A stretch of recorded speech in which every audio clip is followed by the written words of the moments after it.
ખ્રિસ્માવાલા ભક્તજનો, જ્યારે આપણે મોલમાં, દુકાનમાં કે ઘરમાં બાળક જ્યારે કંઈક માંગણી કરે છે ત્યારે વડીલોના 3 પ્રકારના જવાબ આપણને જોવા મળતા હોય છે.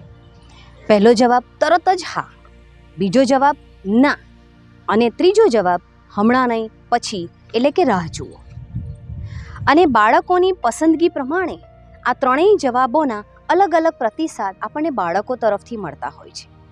જો હા તો તરત જ ખુશી, જો ના તો તરત જ રડવાનું, જમીન પર આડોટવાનું, જીદ પર અડી જવાનું, અને જો રાહ જોવાનું તો મોઢું ચડાવી દેવાનું, જમવાનું છોડી દેવાનું, રમવાનું છોડી દેવાનું, વાત નહીં કરવાની. અને હવે આવું જ કંઈક આપણી વડીલો સાથે પણ બને છે. આપણા રોજિંદા કાર્યોની અંદર, એકબીજા સાથેના વાર્તાલાપમાં, એકબીજા સાથેના સહકારમાં અને આપણી પ્રાર્થનામાં વિશેષ રૂપે જો આપણે પ્રભુ પાસે માંગ્યું અને ન મળ્યું તો ઈશ્વર સાથેના અબોલા, ઈશ્વર તું તો મારું સાંભળતો જ નથી. પરંતુ આપણે જ્યારે માતા મરિયમની વાત કરીએ તો મરિયમ માતાએ આ ત્રણેય જવાબોને બેખૂબી નિભાવ્યા છે. પહેલું હા, અને એ દેવદૂતને જોઈને એ જરૂરથી ભયભીત થઈ ગયા હતા, પરંતુ દેવદૂતના વંદનનો સ્વીકાર કરીને પ્રભુના કાર્યમાં સહભાગી થવા એમણે તરત હા કહી. અને આ હા એ કંઈ દેવદૂત પૂરતી જ સીમિત નહોતી, પરંતુ ડગલે ને પગલે જે કંઈ મુશ્કેલીઓ આવવાની છે, આ હાને કહ્યા પછી તે બધાને હા કહેવાની હતી. અને એમની આ એક હાએ એમના રોજિંદા જીવનને ઉલટપુલટ કરી નાખ્યું, એમના ખુશાલ જીવનની અંદર એક વિક્ષેપિત કરીને એને ખોરવી નાખ્યું. અને છતાં મરિયમ માતાની પહેલી હાને એ દરેક પરિસ્થિતિની અંદર વળગી રહ્યા. મરિયમ માતાએ જ્યારે હા કહી તો એમણે ઘણી બાબતોને ના પણ કહી, અને જ્યારે દેવદૂતના વંદનને હા કરી ત્યારે એમણે સમાજના મેણા ટોણા, યોસેફની શંકાઓ, માતા પિતાની દ્વિધાઓ, ઈસુને આ જગતમાં લાવવા માટેની અડચણો, મુશ્કેલીઓ, પોતાની અંગત મૂંઝવણો, આ બધાની એમણે ના કહી અને એને કોઈ પણ દિવસ પોતાની હામાં અડચણરૂપ ન બનવા દીધી. અને ત્રીજું, માતા મરિયમ રાહ જુએ છે. માતા મરિયમ માટે દૈવી વચન સંપૂર્ણપણે અણધાર્યું આવે છે. તેમના સ્થાયી, લય અને પરંપરાગત અપેક્ષાઓને એ આખું પલટાવી દે છે. મરિયમ માટે આગમન ઋતુ સંપૂર્ણપણે મૂંઝવણ ભરી હતી.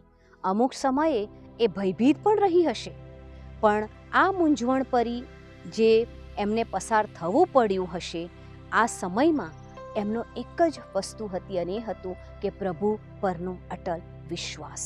અને આ વિશ્વાસ દિવસે ને દિવસે મજબૂત થતો ગયો, કારણ જે મુશ્કેલીઓ આવે છે તે મુશ્કેલીની દરેક પળમાં પ્રભુ તો એમની સાથે જ છે, એમના ઉદરમાં ઉછરે છે. પ્રભુને પોતાના ઉદરમાં ઉછરતા જોઈને માતા મરિયમ જે પ્રભુનો અહેસાસ અનુભવે છે, એ એમના સામાન્ય અને અસાધારણ જીવનને પવિત્ર કરી નાખે છે. અને એ હંમેશા કહે છે, પ્રભુ તો મારી સાથે જ છે અને તેથી જ હું તો એના મહિમાના જ ગાન કરીશ. આગમન ઋતુમાં પ્રભુ આપણી પાસેથી તેમના કાર્યને આગળ વધારવા માટે, તેમનો સંદેશો પહોંચાડવા માટે, તેમના પ્રેમ અને શાંતિનું વાહન બનવા માટે માંગણી કરે છે. તો મારો પ્રત્યુત્તર શું છે?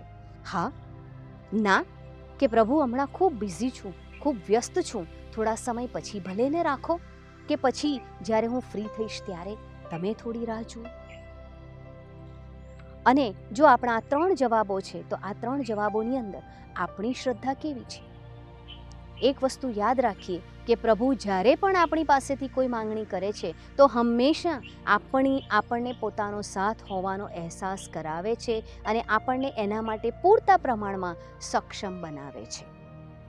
જરૂર તો છે માતા મરિયમની જેમ ખુલ્લાપણે હા કહેવાની અને પ્રભુના કાર્યમાં સહભાગી થવાની.